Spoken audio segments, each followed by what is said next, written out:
times. He was bad. But bad, bold, and determined. Bold and determined. And then this young lady, I've seen her over the years just take her company from a little known company to a nationally known company. Do we have a video? Yes, we do. Okay. I hate reading bios, but I'm gonna read it. Jessica Modkins is the founder of Hip Rockstar Advertising, a trailblazing award-winning advertising, marketing, and communications agency that focuses exclusively to build today's socially conscious brands.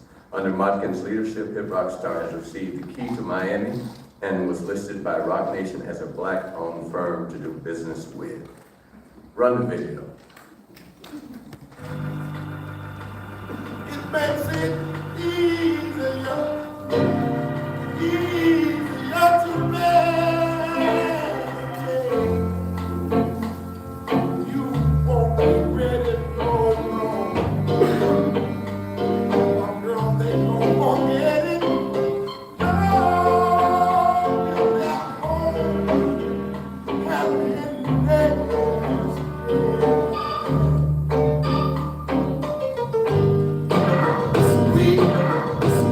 Sounds so soft, don't you agree? We love won't leave us, never leave us. I invented sweat. Popping bottles, putting supermodels in the cab. Proof. I guess I got my swagger back. Truth. New watch alert. Blue blows. Or the big face rollie, I got two of those. Arm out the window through the city, I'm a new smoke. Cut back, snap back, see my cut through the hole. Real easy and hold, where the hell you been? This talking real reckless stuff, man. I adopt these, it's full of prominent. Now I'm about to make them tuck their own summer in. They say I'm crazy, but I'm about to go dumb again. They ain't see me cause I pulled up in my other bins. Last week I was in my other bins. All the diamonds up, Korean is back again. Oh, true fresh, looking like wealth. I'm about to call a paparazzi on myself. Live from the Mercer, when I'm going easy the wrong way, I might work. Me in the G450, I might surface. Political refugee asylum can be purchased. Everything's for sale, got 5 passports, I'm never going to jail. I made Jesus walks, I'm never going to hell. The tour never flow, it's never going on sale. Luxury rap, the urban is a versus. Sophisticated ignorance, write my curses in cursive. I get it custom, you a customer, you ain't custom to going through customs, you ain't even know where I am. And all the ladies in the house got them showing out. I'm done, I hit you with my yam. Nah. Welcome to Havana, smoking Cubanos with Castro in the bench. Viva Mexico, Cubano, Dominicano. You guys say if you need a video, you know who to call.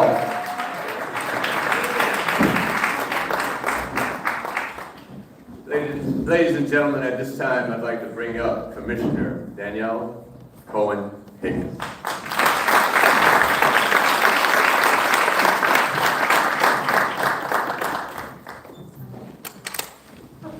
Do you want me to say a few words first? Yes, please. Oh, should I stand up or should I sit down?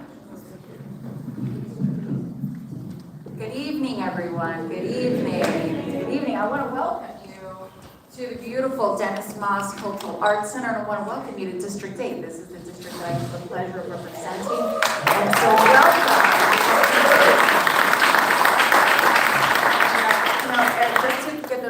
Just to clear the record, a drive from Palmetto Bay to the Gables in the morning is an hour. So just to give you some context. And Jessica, that video is amazing. I feel like Jay-Z should be making some more music. I really do feel like he should make some more music. But honestly, I'm happy to see a room full tonight in a cultural arts center that was named after the amazing Dennis C. Moss, where just a few months ago in March, right next door, we welcomed Justice Ketanji Brown Jackson here. And so I'm really thankful and grateful that all of you are here to celebrate Black Business Month. And I want to thank the Chamber, Eric. I want to thank you, Bill Diggs and MD. I want to thank you. I want to thank Commissioner Keone McGee because he's the one who sponsored the item that created the recognition of this month in our county.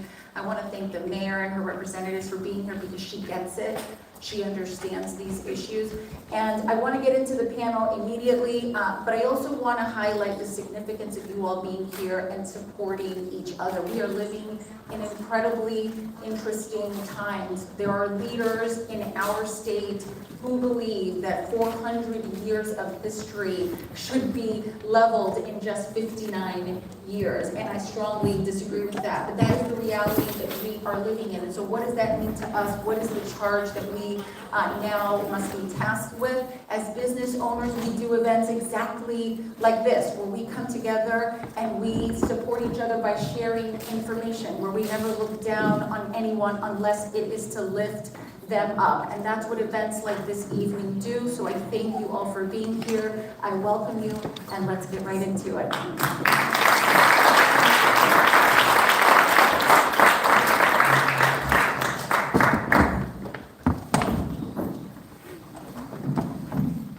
So our panel this evening is called Pathways to Prosperity, and our audience is here to listen to all of you wonderful entrepreneurs and learn from you, and I want this to be conversational. So I'm going to throw out a few questions. I'm going to direct it towards any one of you, but if anyone would like to jump in and answer, please feel welcome to do so. So Ms. McNeil, if you don't mind me starting with you, I would love to ask you the first question, which is for our audience, if you can briefly share your journey and the milestones that led to your success and now sitting before us as $1 million entrepreneur. Wow.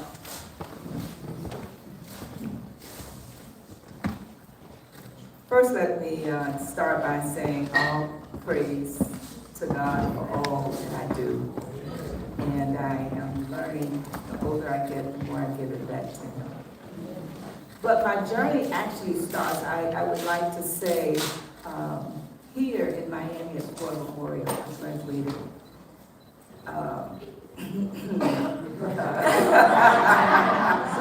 A very long time ago, and celebrating 70 years. My birthday was this year. But when I graduated from Ford Memorial and decided to go on and get another degree, I thought that was it. I think traditionally we're taught to go to school, get a good education, get a good corporate job. I did that. And when I got that good corporate job, it was not all that I thought that it should be, would be. And on December 31st, 1979 at 9 p.m., I had the pleasure of picking up a book, which some of you have heard my story, and I began to read Think and Grow Rich by Napoleon Hill.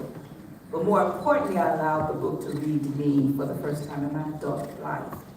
And that book has created 5 businesses of my life that we'll, might tap into some tonight. But that was the beginning of my journey in terms of understanding that our mindset basically dictates everything that we do.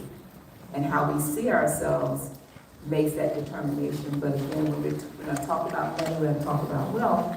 And one of the things I would like to share, and we'll talk about this later, and that is that when I began to read the book and allow it to read me, December 31st, 1979, the author asked me this question, and I'll ask all of you this question as we continue this conversation. And that first question he asked me was, Ann McNeil, how much money do you want? Nobody had ever asked me that. 2 degrees, 2 businesses, and I had never stopped to think about how much money do you want? And so for the last 40 plus years, I have kept that question front of mind, because it's not so much also about what we make, it's what we keep. And then what we do with what we make.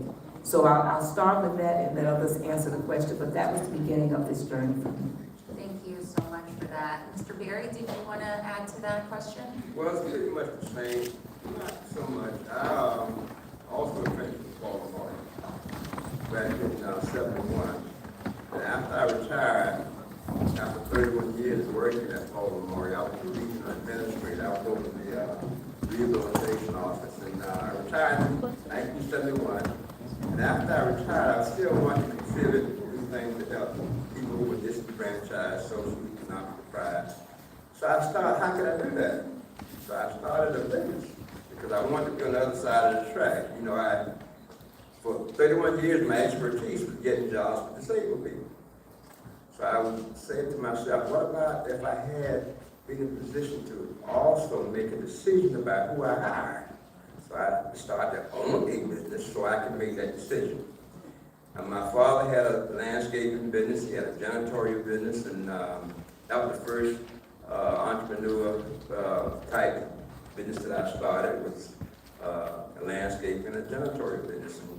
And my first contract, well, it was the Hope 6 contract, Hope 6 project. And you all, the old timers might remember that. It was back in 2000, I had just retired, and it was a program designed to assist homeowners in Liberty City refurbish their homes. And I did well. I think I did about $200,000 of business that week, that year, and that allowed me to get my first contract, $1 million contract, which was the Miami International Airport. In terms of challenges, did you ask about challenges? Absolutely, it did. Okay, let me tell you about some challenges.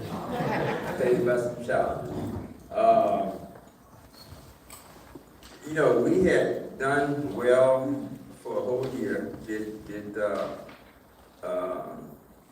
landscaping extremely well. We made a lot of money, as I said, over $200,000. I had prepared myself. I got certified as an arborist. I got the landscaping thing down. I got tree cutting down. I got the mulching down. The everything that you. And I bought a franchise. But I wanted to be prepared. And the first week, I just retired from vocational rehab. And I stayed up all night. And my wife, she's in the audience, you might remember this. She said, hey, why don't you go to bed? You know, you're not retired, you did for 31 years, you should be satisfied, let's go travel. I wanted something more. And all night I applied and worked on that contract to the wee hours in the morning. And I think we had maybe 30 minutes to get that contract in. I raced from my home in Richmond Heights, which is not far from here, all the way downtown, got the contract in, was awarded the contract. In terms of an obstacle, I was told I didn't have a certified pesticide license. I don't have a pesticide license. I went to Commissioner Moss, who was still in name after. Went to the chief of staff and said, look, I can't get this contract because I don't have a pesticide license. He said, don't worry about it, Mr. Berry. I'm going to talk to the commissioner and he's going to work something out for you. He said, he called, Mason called. He said, let Mr. Berry hire someone with a contract with a pesticide license. Next day I got that call. Then the person who was in charge of the contract, obstacles now, you are talking about obstacles. Yes, I just thought I'd share. He said that you are an SDE certified vendor. You don't know nothing about handling no $1 million contract. Yes, he did, I swear. And I said, yes, I do. He didn't know me from out of town yet. My budget with Dade County, not Dade County, with the state of Florida, location we have, was like $5 million. $5 million. Service budget, $5 million. Overall, it was about $10,000. Like, in terms of area responsibility, I covered the area from West Palm Beach all the way to Key West. I had over maybe 10,000 people I was responsible for. He didn't know me. But he assumed, because of the SDE set aside, that I didn't have the wherewithal to do that contract. So I went to Commissioner Moss, told him what happened. And he said, to to the person, let Mr. Berry do that contract, and he did. But the first week I was there, in that sit-down powwow meeting, you can't do this contract. And guess what? The first 4 months I had that contract, I didn't get 1 penny. I had to mortgage my house. I mortgaged my house, my kids was in college. I did the title loan thing, I did everything I could to make sure my business ran well. And I went to Mr. Moss again. I tipped my hat to him because he said to the person in charge at MIA that Mr. Berry tell him what he needs to do to get his money. And he did. Now, 2 weeks I got my check. But that was the initial impediment in the roadblock because I was designated as SBE DBE. That prevented me from getting that contract. I had that contract for 5 years. And throughout that 5-year period, I was like a no bubble. But it taught me that all I had to do was work hard, put the work in. Because even though the flashlight and the scrutiny in terms of everything I did, being examined to the owner, it made me a better employee. And all I knew at that point, all I had to do was perform. And I did. It's the whole for 5 years of that contract, we did the best possible job we could. And we did it well. Regardless of all the issues about Obama, he just ate Obama. And every time I went in his office, Obama. And what paid me? He's not a citizen, he's not this, he's not, wouldn't pay me. But the whole 5 years I had to deal with that, and I persevered, irregardless. And in the end, it was a 5-year contract. I didn't try to pursue it. I went on to other things, but that was the initial challenge that I had to do. Thank you, Mr. Mayor. Thank you.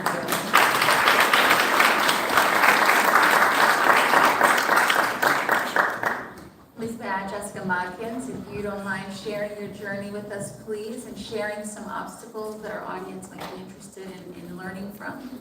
Sure. So I would say that my career started after graduation, but as someone was talking, I remembered a story that I told my daughter a few months ago. We were talking about starting businesses because Harper told me that when she got older, she was going to have her money make money. And I thought that was such a profound statement. At 11 years old, you're telling me that you're going to let your money make money. And then I wasn't going to let her outdo me. So I had to go and start really, really thinking about what I was thinking as a child. And I was so happy to tell her, Harper, when I was in 2nd grade, I had a business. So I started this entrepreneurial journey in 2nd grade. I had a bead barrette making company. And I would take barrettes and I would take this thin ribbon and I would fold it and make plaits.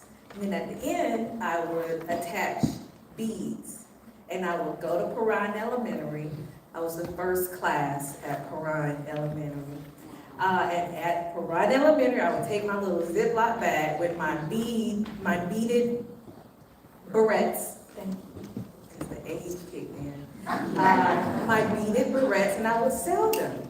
And I sold them until I couldn't find my supplies anymore in my room, and I just left it alone. But that was the first entrepreneurial journey that I pursued. But how I got to where I am today is when I graduated from college, I met with Jerry Russian and James T. at WEDR. And they interviewed me and said that I would be great to come on as, I think I was started as James' assistant. But then after a month, I became the news director, and Vicki Frazier-Williams decided to stop doing the news for WEDR. And then I did the news in the morning with James T. And I did that until the clients for the radio station, after they would ask me to do remote, they asked me to put the event together too. When you come out and do the promotion, put the event together too. And I said, oh, okay, I'll do it. Then they said, well, bring some other girls with you so they can give stuff away. And I'm going, this is not a personality job at this point. Now I am actually doing, at that time, it was called promotions. Now it's called experiential marketing, but in the 90s, that was promotions. And so I started doing that and kept doing it, and I left Miami. Moved to LA, moved to Georgia, Atlanta, and then came back in 2014. And before I came back, after I had my second baby, that was Hartford, I was really trying to stop this entrepreneurial journey because it wasn't making money. If Roy didn't have a full-time job, I wouldn't have been able to do what I was doing. We were living off of his income, but I was pushing the business. So that's one jewel, write it down, cash flow. Okay, so if you don't get the loan to be able to support the business until you're able to sustain yourself, then you've got to figure out a way. God brought me a husband to do that. So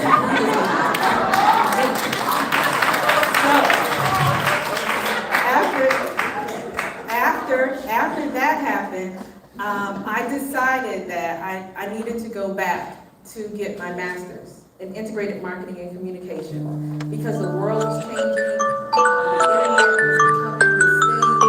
They were talking about Facebook, and I needed to understand how to assist our clients in this changing world and building their brand and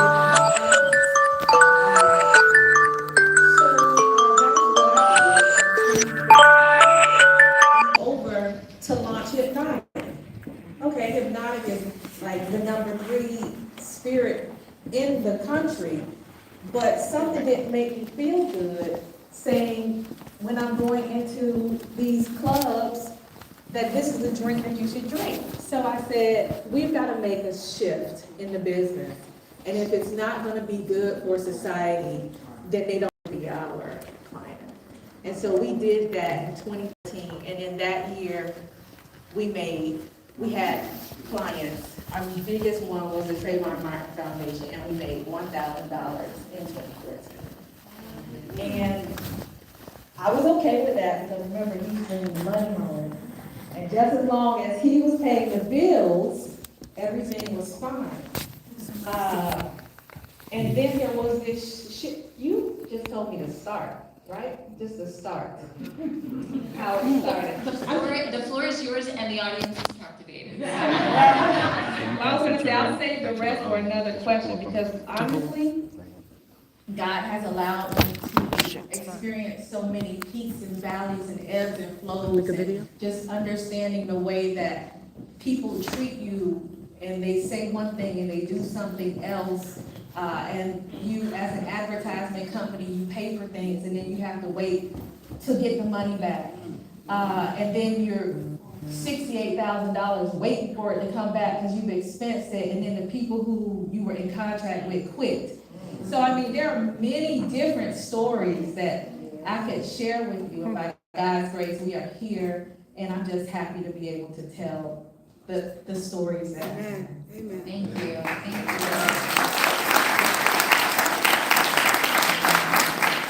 Mr. Belli, last but certainly not least, on our first question, I have the pleasure of meeting Mr. Belli's wife at their ribbon cutting, which was last year. I've been here for McDonald's right in the area. Please share with us your journey and some obstacles you faced. All righty, good evening, everybody. And the grand opening that the Commissioner Cohen Higgins is referencing was put together by Hip Rock Star with Jessica and Roy Mott. And so, and I'm using Roy again for my golf tournament, and I'm hosting in November. So they're a great team, and they you know, she went to Killian. Yeah. So Killian, Talk about that. so.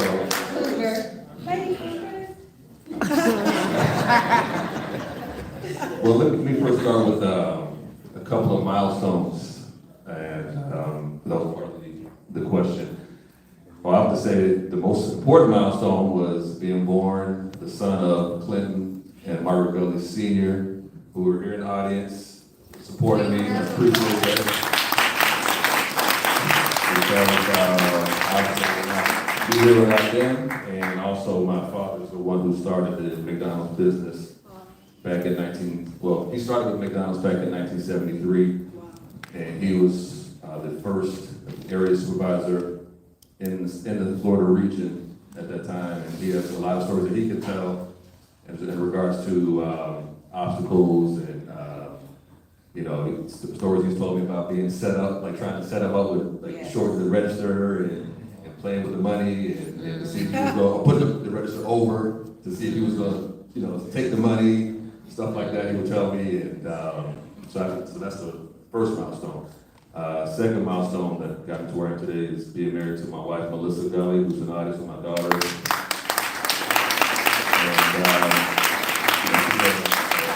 she's a good wife. She's strong, determined, beautiful, of course. And she's in the business with me. She works very hard, and she's, you know, she's all in. So she's my, as they say, ride or die. And definitely would not be where I am without her, because, you know, speaking of obstacles along the way, you know, there are many emotional obstacles, because, you know, when you're in a family business, there's a lot of emotions involved in that people don't talk about. And, you know, why am I doing this? It's crazy, you know, people are crazy, what's going on? You know, so, you know, coming because my background was hospitality and being in hotels. And that's what I did that's my degree was in hospitality management from Tuskegee University. And so my first job was with Tuskegee Bay Marriott, and I was in the restaurant management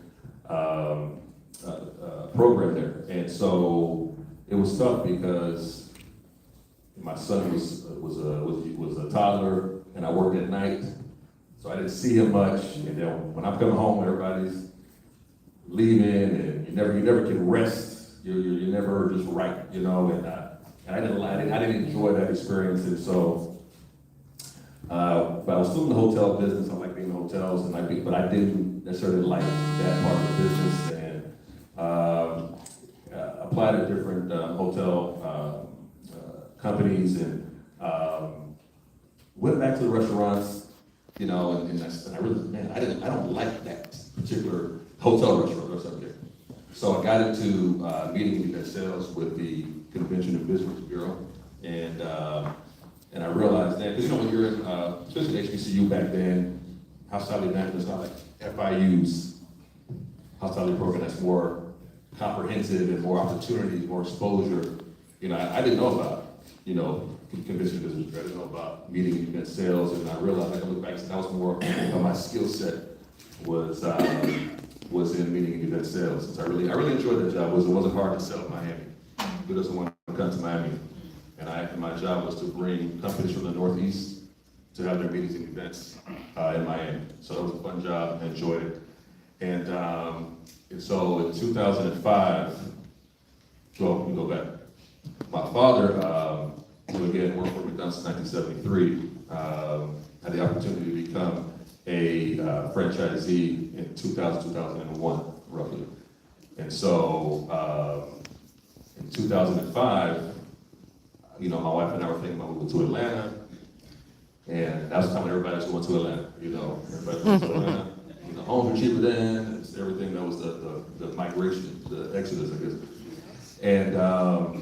And so I guess my dad got wind of that, and I guess he had ideas in his head, but didn't express those ideas until I told him I was leaving, you know. So, and so we had to talk, and finally, and obviously, you know, we talked, and did I want to go to Atlanta? Yes.